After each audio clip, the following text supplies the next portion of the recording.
Magandang umaga mga ka-quarantine. Ako po'y nag-aagalak na at least magkita man lang tayo kahit dito na lang sa video. Makita nyo ako at ma-imagine ko kayo na nakikinig sa mga pinapag-usapan natin ngayon. At alam ko rin na halos lahat naman tayo ay umaasa sa pagtatapos o kaya sa solusyon na po pwedeng matuklasan ng mga scientists, mga doktor, yung mga gumagawa ng gamot. Diba? Kasi ayaw na nating tumagal pa ang ating paghihirap kasi halos araw-araw may mga namamatay. Araw-araw may mga nahahawa at ayaw na nating madagdagan pa. Libo-libo, mamaya umabot pa sa milyon ang mga namamatay dahil din sa virus na umiiral sa buong mundo. At dahil dito sa mga pagkakataon na ito, maaari pa rin naman nating pag-usapan halos ayaw ko ng pag-usapan talaga yung patungkol dito sa virus ito dahil hindi nakaka-encourage. Pero maaari pa rin tayong magkaroon ng mga prinsipyo sa buhay na nanggagaling sa ating Panginoong Hesus, na nanggagaling sa Kanyang salita. So tingnan natin, ano ba talaga ang nangyayari sa panahon natin ngayon? Matatawag natin itong crisis o crisis. So binigyan natin ng title ang ating pag-uusapan na Christ in Crisis. Si Kristo sa panahon ng mga krisis na katulad nito. So ayaw natin na ang bawat isa sa atin ay patuloy na manlumo, panghinaan ng loob dahil sa sunod-sunod na mga kaso ng paglabag sa batas dahil naasar na nga tayo, gusto na nating magtrabaho, hindi na natin alam kung saan tayo kukuha ng mga pangangailangan natin. Plus yung mga maririnig mo sa paligid na nagre-reklamo na rin dahil yung mga ayuda, yung pera na supposed to be para sa taong bayan, hindi naman pala sapat. So ilan lang ang makakatanggap nito, parang unfair ang pakiramdam ng iba na hindi nakakatanggap nito. So crisis mga kapatid. Pero tandaan natin na in crisis there is Christ. Yan. In crisis, there is Christ. So ngayong araw na to, nais kong tingnan natin yung mga bagay-bagay na hindi dapat ginagawa ng isang Kristiyano o ng isang tao na may pananampalataya sa Diyos. Okay? Especially sa panahon ng krisis na tulad nito. Basahin natin yung ating pag-uusapan ngayon na matatagpuan sa Isaiah 54 verse 10. Okay? Basahin ko na lang sa Tagalog kasi mas maganda pag sa Tagalog natin binasa. Sabi dito sa verse 10, maguguho ang mga bundok at ang mga burol ay mayayanig. Ngunit ang wagas na pag-ibig ko'y hindi maglalaho. At mananatili ang kapayapaang aking ipinangako. Iyan ang sabi ni Yahweh na nagmamahal sa iyo. Samahan niyo muna ako sa isang maiksing panalangin. Patuloy kami, aming Ama, na lumalapit sa inyo sa habag ng aming makapangyarihang Diyos. Tulungan niyo po kami sa mga pagkakataong ito na halos hindi na namin alam kung ano nararapat namin gawin. Dahil maraming mga suggestions, maraming mga fake news, marami rin ng mga suggestion na pag pinagsama-sama hindi mo na talaga alam ang gagawin mo. Pero hinihiling po namin na sa mga pagkakataong ito, kayo po magbibigay sa amin ng lakas ng loob. Kayo po magbibigay sa amin ng karunungan at tamang aplikasyon sa buhay. At sana, magamit namin yung time na ito para i-enjoy pa rin ang buhay dahil kasama ka namin. Yun po ang katotohanan na gusto namin makuha. Ika'y hindi nangiiwan. Lagi nyo kami sinasamahan at tinuturuan. Maraming salamat po. Gawin niyo pong simple ang aming usapan na to at ma-enjoy namin ang pag-uusap namin sa maiksing minuto na aming pagsasalusaluhan sa pangalan ni Jesus. Ito ang aming dalangin. Amen. Okay, so pagpatuloy na natin ang ating usapan. Dun sa ating binasang teksto sa Isaiah 54 verse 10. Pero share ko muna sa inyo yung mga taong involved dito. Okay? So ito ay isinulat ni Propeta Isaiah. Sa panahon na yan, halos yung Israel, yung Northern Kingdom, under siya ng Assyrian captivity sa panahon na yun. At ito si Isaiah, nagpa-prophesy, tumutulong, naghahayag ng salita ng Panginoon upang sa ganun, yung Judah o kaya yung Southern Kingdom ay ma-aware upang sa ganun hindi sila abutan o danasin yung dilubyo ng pagkakaalipin. Ngunit, yun na nga, pag binasa natin ng buong aklat ng Isaiah at yung mga iba pang libro ng mga propeta, dinanas nila, nasakop sila ng Babylonia. Pero pag-usapan muna natin, sino-sino ba yung mga propetang involved dito sa panahon at sa lugar ng Northern Kingdom? May tatlong mga propetang involved doon sa kanilang lugar. Si Jonah, si Amos, at saka si Hosea. Doon naman sa Southern Kingdom o kaya yung sa Judah, ito yung mga propeta. Nasa 8 sila. Si Obadiah, Joel, Isaiah, Micah, si Nahum, Habakuk, Zephaniah, at saka si Jeremiah. So 8 po yung mga tinitingnan nating mga posibleng propetang naglingkod doon sa Judah. Okay? At itong si Isaiah at si Micah, naglingkod sila under dun sa 6 na hari. Okay? Sino yung mga yon? Si Amaziah, Azariah, Uzziah, si Jotham, si Ahaz, at si Hezekiah. So umagang ito, pag-usapan natin yung binasa nating verse, yung verse 10. Okay? So tingnan natin mabuti. Kasi sila ay actually nagalit ng Panginoon sa kanila sa kanilang pagtalikod sa Kanya, sa paggawa ng masasama at hindi pagsunod sa Kanyang kalooban. Kaya pasamantala silang tinalikuran ng Panginoon. Pero itong chapter na ito, isang napakalaking encouragement sa bawat Israelitang namumuhay sa panahon nila. Dahil nagsalita ang Diyos sa pamamagitan ng propeta Isaiah at pinakita yung plano na mangyayari doon sa pagtigil ng nararanasan ng dilubyo o kaya crisis sa buhay.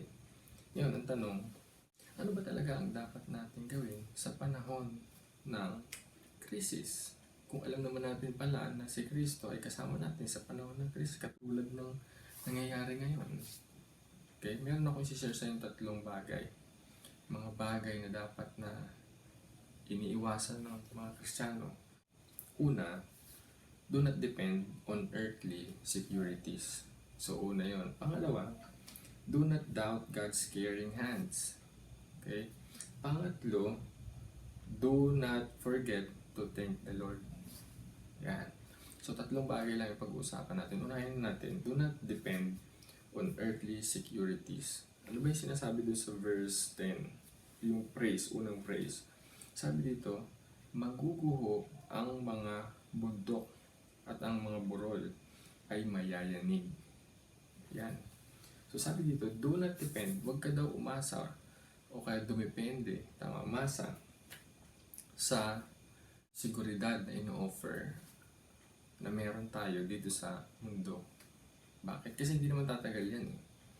Dito sa sa binasa, maguguho daw ang mga bundok at mga burol. At ang mga burol ay mayayanig. Imagine sa panahon nila at hanggang sa panahon natin ngayon, ang picture na pinapakita ng mga kabundukan at kaburolan ay power, strength, stability.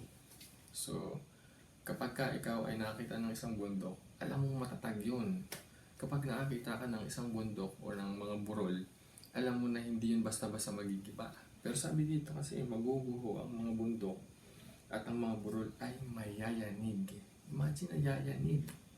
So sa English, tingnan natin mas makikita rin natin dito sa English yung sinasabi niya sa verse 10. Sabi dito, the mountains may disappear.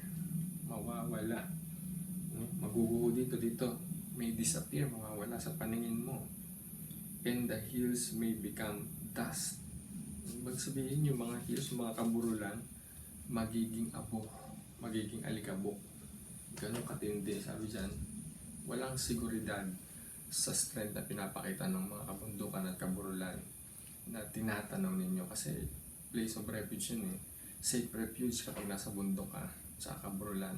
Kahit na bumagyo dyan, safe na safe ka.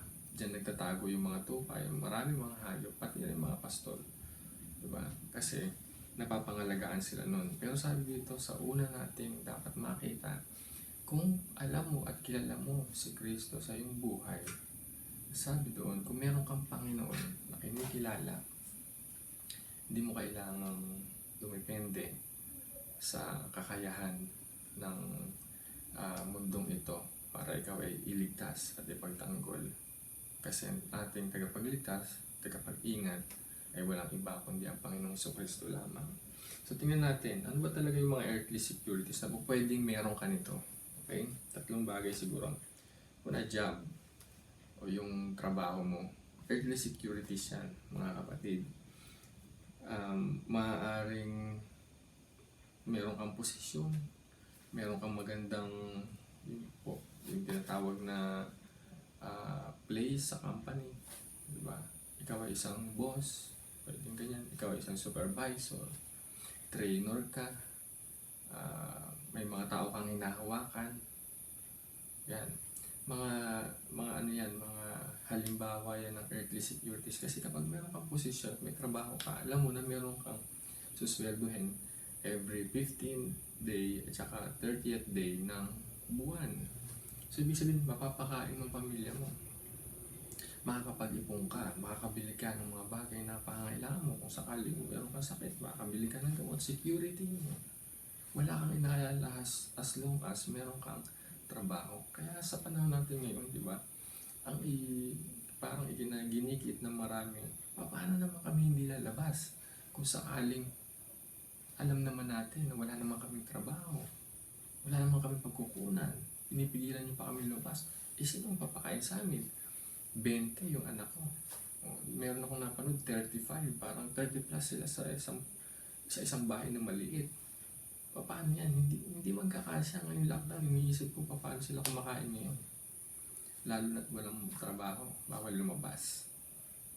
Earthly securities. Sa panahon natin ngayon, ang hirap ng sitwasyon natin eh. O lagpas na tayong isang buwan na naghihintay. At marami na sa atin ang natanggal na sa trabaho. Talaga kailangan na mag-decide ng company, ng mga boss, ng mga managers, ng mga consultants na mag-retrench o kaya magbawas. Sa ayon sa gusto nila, magbabawas talaga sila kasi kung hindi, mamamatay ang organisasyon. Babagsak ang kumpanya. Diba? So, nakakalungkot na bagay yan. Earthly securities. Dati natin tinatamasang mabuti. Nakakakain tayo, nakakapunta tayo sa Jollibee, McDo. Ngayon parang hindi. Ang point lang dito, saan ang seguridad kung wala ka namang pera? Nasaan dito ang kasiyahan sa panahon na ikaw ay nakakaranas ng krisis? Sa amin, sa ating mga Kristiyano, okay lang yun dahil naiintindihan natin na hindi tayo pabayaan ng Panginoon. Pero karamihan sa mga kapwa natin sa panahon ngayon, actually Kristiyano, hindi Kristiyano, nag-aalala na at natatakot na dahil natatanggal na sa trabaho at wala na ipambubuhay sa pamilya. Nakakalungkot yun. Pero kung ikaw ay Kristiyano, matanggal ka man sa trabaho, magpo-provide ng Panginoon sa atin. Ililigtas ka niya. Hindi sukatan yung job o position mo sa kumpanya kasi po pwede matanggal yan. Mountains will depart, the hills will vanish. So kung mapapansin natin dito, mayayanig talaga yung mga strongholds, yung mga matitibay na sandigan na pinapanghawakan natin, yayanigin yan. Magiging abo yan, magiging alikabok, sabi na doon sa salita ng Panginoon. So, na natin agad yun. Do not depend on your job. Huwag kang umasa dyan. Pangalawa, yung investments o yung mga properties natin. Pwedeng masaya kapag meron ka mga investments, malalaking investments mo. Kumikita ng malaki yun. Pero kapag tinamaan ka na kasi ng virus, wala na yun eh. Diba? At namatay ka, para saan pa yung investment mo na gusto mong i-enjoy balang araw? Yung properties mo. Pero praise the Lord dyan kasi nais din ng Panginoon na kapag nawala tayo sa buhay na to, at least yung mga naiwan natin, meron silang ay pagpapatuloy, may magagaso sila, meron silang magagamit. Diba? Pero ikaw, tayo, pagka tinamaan tayo ng virus, anytime pwede kang mamatay. Kung kalooban ng Panginoon, nakunin ka na. Pero kung sakaling makaligtas ka, makaligtas tayo, kung sino pa man sa atin dito, ay mag-praise the Lord na lang at ibahagi niya yung kabutihan ng Panginoon na gumaling sa katulad ng nila Isa Calzado, nila at yung iba pang mga nagkasakit na nagumaling naman. So, it's time para i-share nila yon yung kabutihan ng Panginoon sa kanilang buhay. Ganon din naman tayo. Okay? So ano pa, hindi lang basta investment properties, pati strength at saka health, kalusugan. Earthly security siya kapag ka malusog ka. Di ba masaya-masaya tayo? Kasi makakapagtrabaho ka eh. Kapag ka ikaw ay malakas, nakakapagbuhat ka pa, nakakatakpa. Alam mo ba, mahirap din na na pag tumatanda na. Masasakit na yung buto kapag ka umaga at ang hirap ng bumangon sa kama or sa higaan. Ako palaging sumasakit ng balikat ko kapag ka umaga. At yung mga galamay ko, itong mga joints ko dito, ang sasakit talaga niya. Kaya ginaganto ko yan palagi araw-araw. Kaya lang, tuwing umaga, masakit din at ang hirap igalaw. So kailangan ko pang ipainitin yan bago ko mai-grip. Ganun katindi yan. So, sabi dito, earthly securities pa rin yun. Yung strength mo at yung health. Dahil yun yung ginagamit natin para makapagtrabaho, para mabigyan natin ng proteksyon at saka ng pagkain, provision ng ating pamilya. Malid natin ng tama ng ating pamilya. Pero sabi doon, lagi natin tandaan, unang puntos, do not depend on earthly things. Bakit? Sa Panginoon lang tayo aasa. Ayan, sabi niya dito, ngunit ang wagas na pag-ibig ko'y hindi maglalaho. Imagine yan, napakaganda, di ba? Secure na secure tayo. Ngunit ang pag-ibig na wagas ng Panginoong Diyos ay hindi maglalaho. Maglalaho ang bundok at mga burol. Maglalaho ang mga earthly securities natin. Pero sabi niya, ang wagas sa pag-ibig ng Diyos ni Yahweh, kaya naman hindi ka maglalaho yun. Kaya dapat lang makita natin na isang pwede nating prinsipyo makuha sa ating binasa ay huwag kang manangan doon sa mga pansamantala lamang na nasa paligid mo. Ang dapat natin makita yung pangwalang hanggan at yun ay ang Panginoon Jesus ang pag-ibig niya. Pangalawa, do not doubt God's caring hands. Huwag daw natin pagdududahan. Huwag tayo magdadalawang isip patungkol sa mapag-alagang kamay ng Panginoong Diyos. Kasi sa panahon natin ngayon, parang kung ikaw ay isang atheist, kung hindi ka naniniwala sa Diyos, kukwestiyonin mo ang Panginoon, magagalit ka pa eh. Tatawanan mo ang mga Kristiyano, tatawanan ang mga taong naniniwala sa Diyos. Bakit? Kasi kung meron naman daw talagang Diyos, bakit daw hinahayaan ng Diyos na mangyari ito sa atin? Imagine yung libo-libong namatay dahil sa virus na yan. Galing lang sa China, umabot sa buong mundo. Sino maniniwalang may Diyos dyan, na mabuti at mapagmahal? So, kung papansin natin, babasahin ko na.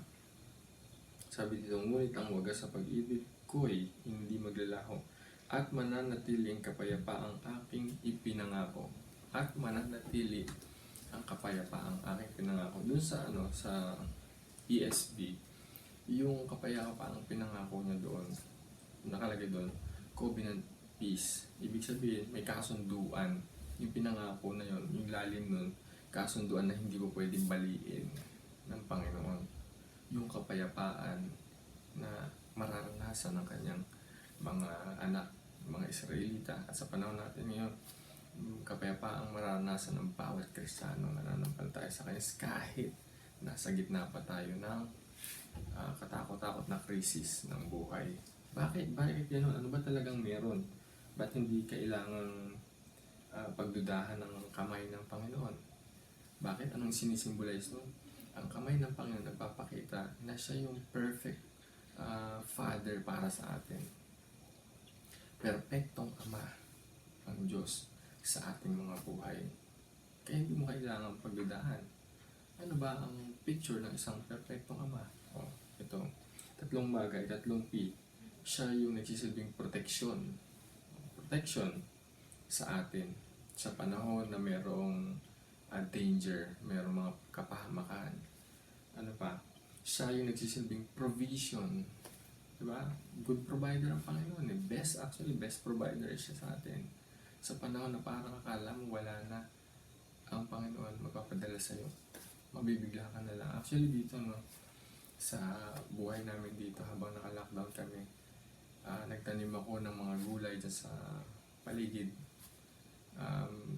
Magmula pa nung pumutok yung bulkan, nung pagbalik namin dito, may isa akong naitanim na bok choy na nag-survive. Sa dinami-dami ng mga tinanim ko doon, yung bok choy na nag-iisa na parang akala mo naghihingalo na nung pagbalik ko dito, nabuhay pa. At nung nabuhay siya, kumapal yung mga dahon niya. At ang inisip ko, hindi ko siya bubunutin. So every time na magluluto ako, magigisa ako ng sardinas, gugupit lang ako ng mga 4 na piraso ng dahon niya na malalaki. At yun yung gugupitin ko at isasahog ko sa ulam. Imagine niyo yan, yung provision ng Panginoon. Nababalot ng lahar yung buong kapaligiran. Pero may isang nag-survive na bok choy. At yun yung nag-sustain. Hanggang ngayon, buhay pa siya pero pa-exit na siya. Medyo matanda na. So ilang piraso na lang nung dahon. Hindi ko na ginugupit dahil nakakaawa naman. Diba? Baka multuhin pa ako nun. So wag naman sana. Okay? So pero praise the Lord, nagpapasalamat ako sa bok choy ngayon. At ngayon marami na akong bok choy dyan sa paligid. At mga kamatis yung iba. Pero wala pang bunga. Okay? So pero sinasabi niya dito, siya ay nagsisilbing tatay natin na nagpo-provide sa atin sa araw-araw. Meron na ba dito sa inyo ang namatay sa gutom? Magmula nung pumutok ang bulkan hanggang sa sumapit yung COVID na to, yung virus na yan. May namatay na ba sa inyo sa gutom? Sa tingin ko nung bago nag-lockdown, meron tayong naserbisyohan sa Tagaytay, 2 na namatay. Pero hindi sa gutom namatay eh. Hindi rin namatay sa COVID or sa virus. Alam niyo ba yung kinamatay ng 2 na yun? Yung isa sa cancer. Yung huli kong naserbisyohan, pinuntahan natin dyan sa St. Michael, namatay sa pagkain. Sa pagkain ng tinapay na choke siya. So sa madaling salita, hindi siya pagkain ang problema natin. Hindi mo dapat alalahanin yun. Kasi God is a good source of food para sa atin. At hindi siya magpapabayad dun. Good provider kasi siya. So, sa madaling salita, anytime na gusto yun ng Panginoon na makasama ka na, kunin ka na, mawawala ka na sa mundong to. Dadalhin ka na niya sa glory. Makasama ka, mag-enjoy ka na doon. At hindi masamang bagay yun. Kunin man tayo ng Panginoon, mas masaya pa. Sabi ni Pablo, mas gugustuhin pa nga niya na makasama ang Panginoon. At kung sakaling dito pa man siya mabuhay, maglilingkod na lang siya. Pero kung kunin siya, much better. Yun yun. So, pangatlo, priesthood. So, anong pinapakita doon? Diba una, meron tayong protection na nakukuha galing sa Panginoon. Kaya dapat hindi natin pinagdududahan yung kanyang kamay na mapagpala. Pangalawa, yung provision niya hindi nagkukulang sa atin. Diba, ilang buwan na, pero kumakain pa rin tayo, wala pang namatay sa gutom. Nakakapag-share pa nga tayo sa iba, na-enjoy pa nga natin. Kayo dyan sa TRTs, nakaka-inggit minsan eh. Kasi napanood ko na nagkaroon pa kayo ng parang cooking show o kaya parang contest. At yung mga pagkain na linuto nyo parang nakakapaglaway. Kaya ako naman dito parang nakikisali rin ako, nagluto rin ako ng tinapay. Nung pagkaluto ko ng tinapay, pagtikim ko, masarap kasi ako kumain. Ewan ko kung kayo kakain nun, masasarapan din kayo. Pero ako nasarapan ako. Dahil ako naman nagluto, ayoko namang malungkot dahil ako mismo hindi nasarapan sa kanya. So, yung pangatlo, priesthood. Ibig sabihin nito, yung Ama natin sa langit, yung Panginoon natin, siya yung nagsisilbing gabay sa atin. Inaalagaan niya tayo. Yung priest, siya rin yung namamagitan. Kapag meron tayong nagawang hindi tama, Di ba? Pag humingi tayo ng tawad, siya yung lalapit sa Ama para, ang Panginoon ang lalapit sa Ama para ihingi tayo ng tawad. Di ba? Yung kabanalan ng Panginoong Jesucristo makikita ng Ama at tayo ma-absuelto. Ganun katindi yung napoprovide nito si Kristo sa gitna ng krisis natin pinagdadaanan, kaya hindi natin dapat pinagdududahan ang Panginoon o ang kanyang matulunging kamay, dahil siya ang silbing Ama para sa atin. So, malinaw na malinaw sa atin yan.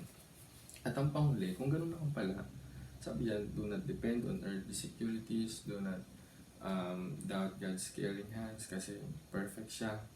Therefore, let us not forget to thank the Lord. O, yun yung pangatlo. Do not forget to thank the Lord. Minsan kasi, kapag napansin ko lang, kapag okay tayo, parang bahala na. Nakakalimutan natin minsan na magpasalamat sa Panginoon. Sobrang dami palang pagpapala. Minsan, abusado rin tayo Diba? Gusto natin makuha yung hinihiling mo. Pagka hindi binigay sa'yo, iba binigay sa'yo, ayaw mo. Ayaw natin. Nagagalit pa tayo. Ano ba yan? Reklamo pa tayo ng reklamo. Minsan may mga pagkakataon na ganyan tayo sa buhay natin. Ano ba ito? Bakit ganito buhay? Pero kung sisilipin mo mabuti, mas mapalad ka pa kaysa sa ibang tao. Kasi yung ibang tao, walang natatamasang katulad mo. Walang natutulugan na kutsyon. Walang shelter, walang bubong ng kanilang tulugan. Diba? Merong isang na-feature sa TV nung last time, hinuhuli siya ng mga pulis dahil pakalat-kalat daw siya sa kalye. Tinanong siya, saan ka ba nakatira? Wala po kaming bahay. Nangangalakal lang po kami. Imagine yung ganun katinding krisis na araw-araw pinagdadaan. Alam kong naiintindihan yung sinasabi ko dahil yung kaibigan ministry, naranasan yan sa kalye. At ayaw nating bumalik dun sa ganung sitwasyon. Ang nais natin, patuloy natin maranasan ng grasya at habag ng Panginoon sa atin, yung provision, pagmamahal ng Panginoon sa atin. At nawa, makita natin yung ating mga sarili na talagang nagiging pagpapala rin naman sa iba. Kahit na sa ganitong pagkakataon. Imagine pag sinilip niyo yung website natin, so kahit sa Facebook siguro, makikita niyo yung CCT, active pa rin sa pagtulong, nagre-repack ng mga pangbigay sa mga tao, tapos active pa rin sa pagmi-meeting, diba? Pinag-iisipan mabuti kung anong gagawin hakbang. Hirap na hirap sila ngayon sa pag-iisip, pagpaplano, paano ba natin isusustain yung bawat isa, paano ba natin tutulungan ng bawat kaibigan, ng bawat staff, ng CCT, ang dami-dami natin. So, kailangan natin mag-cut, pero ipanalangin natin ang patuloy na ingatan sila at i-provide pa rin ng Panginoon ang pangangailangan nila sa araw-araw dahil may pamilya rin silang pinapakain. Katulad ng mga pangyayari sa Biblia, ang Diyos ang nagpapakain sa kanila. Ito lang ang sikreto niyan. As long as sumusunod tayo sa kagustuhan, mga utos ng Panginoon, ang pagpapala hindi mawawala sa ating tabihan. Pero the moment na magreklamo ka na, the moment na magrebelde na tayo sa Panginoon at magduda tayo sa Kanya, siguradong dilubyo ang aabot natin katulad ng mga Israelita dito. Mabuti na lang itong chapter na to, yung binasa natin ay napakaganda ng pamagat nito yung pag-ibig ni Yahweh sa Israel. At sa ibang translation, pag English naman, yung covenant peace, kapayapaan. Dahil wala ka nang aalalahanin pagka ikaw ay nasa Panginoong Jesus. Okay, pagpatuloy natin bilang pagwawakas. Sabi dyan, do not forget to thank the Lord. Actually, every day. Pagkagising mo pa lang sa umaga, dapat nagpapasalamat ka na sa Diyos. Diba, humihinga ka pa ngayon. Dapat na nakakita ka pa ngayon ng malinaw. O kung malabo man ang mata mo, at least nakakaaninag ka pa at hindi ka na-stumble sa mga batong nasa harapan mo. O, diba? Kadalasan nakaka-stumble yung mga tao sa paligid, diba? Pero kapag gumising ka sa umaga at nagpasalamat ka, imposible namang ma-stumble ka sa kapwa mo. Dapat nagiging pagpapala ka at sila rin nagiging pagpapala sa'yo. Okay? So kapag ang attitude natin ay mapagpasalamat tayo sa araw-araw, ganun ang mangyayari sa atin. Hindi ka mai-stumble sa tao. Bagkus, ipapanalangin mo siya. Kung sakali meron siya kahinaan, ipapanalangin mo siya sa Panginoon. Okay, so sabi dito, meron akong 3 bagay na pwede nating ipasalamat sa Panginoon. Pero basahin ko muna itong natitirang part ng verse 10. Sabi dito, at mananatili ang kapayapaang aking ipinangako. Tapos ito, iyan ang sinabi o sinasabi ni Yahweh na nagmamahal sa iyo. Diba? Iyan ang sinasabi ni Yahweh na nagmamahal sa iyo. Sa English yan, napakaganda niyan. Tingnan niyo sa English nito. Verse 10. I will make peace with you and it will never end. Hindi magtatapos yung kapayapaan na yun. The Lord who loves you said this. The Lord who loves you said this. Siya yung nag-declare nun. Yung Panginoon mismo nagsabing, ako bahala sa iyo. Diba? Sinasabi ng Panginoon niya na nagmamahal sa iyo. Yung pagmamahal niya kasi kakaiba eh. Unconditional. Ibig sabihin, nakakagawa ka ng kasalanan pero tinutulungan ka pa rin niya. Nakakagawa ka ng ikasasama ng loob niya, pinapakain ka pa rin niya. Nakakagawa tayo ng pinakamabibigat na mga pagkakasala. Anong ginagawa niya? Binabago ka pa rin niya. Pinapakilala pa rin niya ang sarili niya sa iyo. At pinapakita niya pa rin, pinapadama niya pa rin ang kanyang pagpapala at pagyakap sa bawat isa sa atin.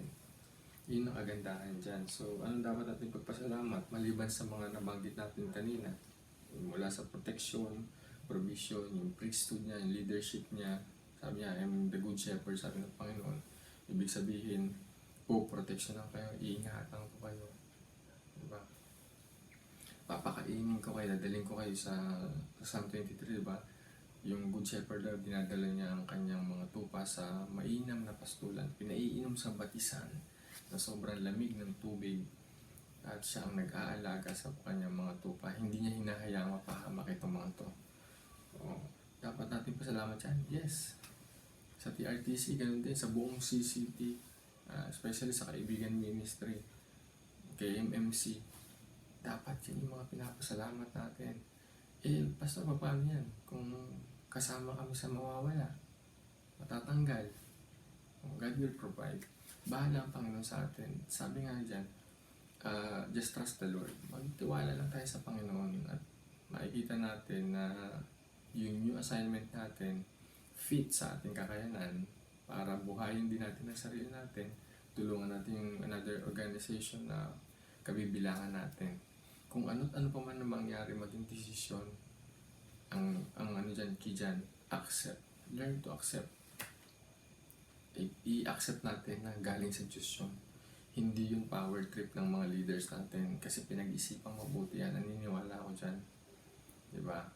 Kung hanggang dito na lang talaga ang ating pagkasama, so be it. Pahalan ng Panginoon sa atin.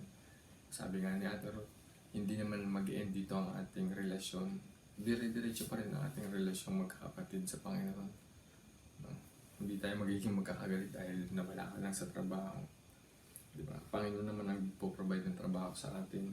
Nung wala pa naman tayo sa CCT, diba, mayroon din naman siyang ibang way para tayo pakainin. So meron lang mga panahon talaga dyan. Nag-i-end yung mga panahon, sabi ni Ed Lapis. May panahon na nagtatanim, pero hindi naman habang buhay nagtatanim ka. May panahon din na mag-aani ka. At i-enjoy mo yung ani mo.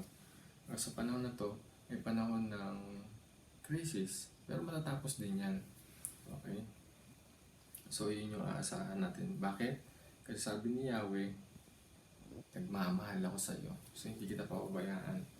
So, ito yung 3 bagay na dapat natin ipanalangin or ipagpasalamat sa araw-araw. Yung CCT, pagpasalamat natin yan. Yung TRTC family na minsan nating nakasama at patuloy pa nating makakasama in spirit and in truth, di ba? Na kasama natin pag nag-birthday ka, binabati tayo. Pamilya natin yan eh, CCT family. Saan ka man naroroon, ano man ang ginagawa mo, may pamilya ka na pwedeng uwian. Yun. Ipagpasalamat natin yan kasi Diyos ang nagbigay niyan, ng pamilya na yan. Yung pamilya mo ngayon, na hindi mo man kasama sila ngayon, siguro nasa ibang lugar, nasa Visayas or nasa Mindanao, o yung iba sa atin, nasa Kalikid yung pamilya, nasa Cabanatuan, Pampanga, di ba? Hiwa-hiwalay man tayo ngayon. Ang point is, binigyan tayo ng Panginoon ng pamilya para ipagpasalamat sa Kanya. Okay? Pangalawa, pagpasalamat din natin yung mga frontliners natin kasi mahirap yung ginagawa itong mga buwis buhay ito eh. Diba? Alam naman natin na ang virus, anytime na pumasok sa'yo, pwede mo na ikamatay yun kung sakaling hindi ka matreat. Pero itong mga frontliners natin, nakikipagdigmaan sa hindi mo makitang kalaban.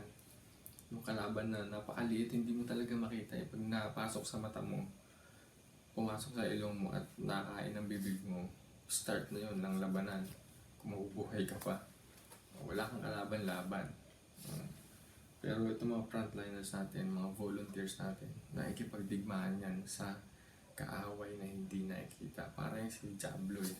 Parang Diablo yan na dahan-dahan tayong parang inaapi at inuunti-unti niya tayong ubusin.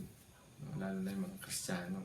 Yan naman ang gusto ng kaaway natin, yung ubusin tayo para hindi siya mahirapan mag-proclaim na kahit ng seemingly kapangyarihan na hindi naman.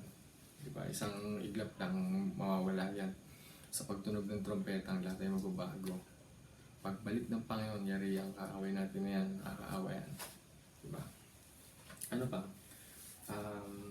Pagpasalamat natin, panalangin na rin natin itong mga frontliners natin, yung kaligtasan nila sa araw-araw. Ingatan yung pamilya nila, kalusugan nila hanggang sa matapos.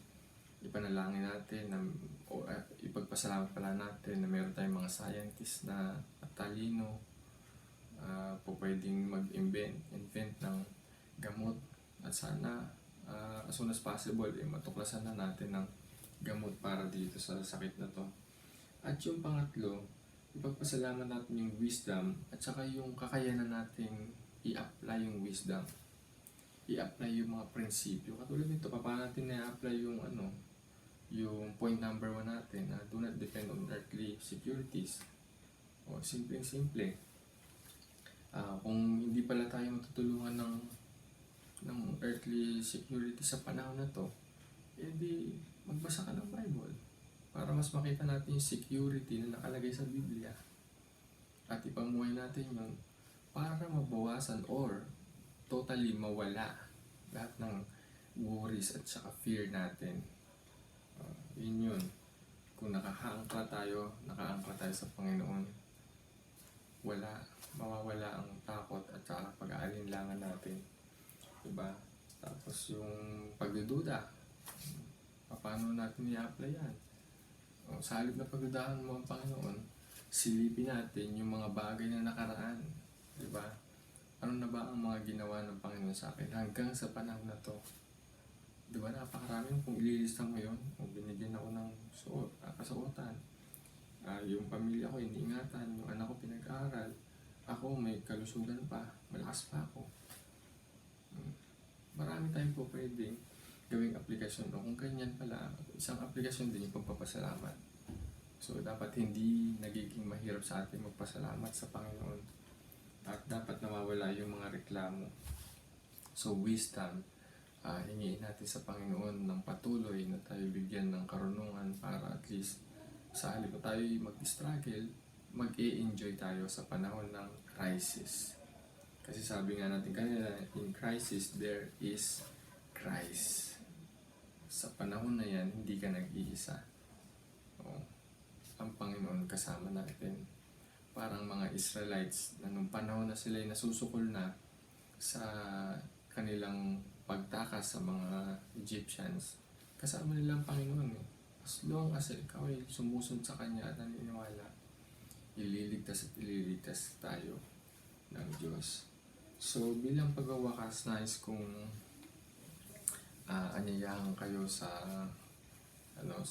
panalangin at lagi nating hilingin sa Panginoon na makayanan nating ipamuhay ang mga pinapag-usapan natin o pinag-usapan natin mula sa kanyang mga salita.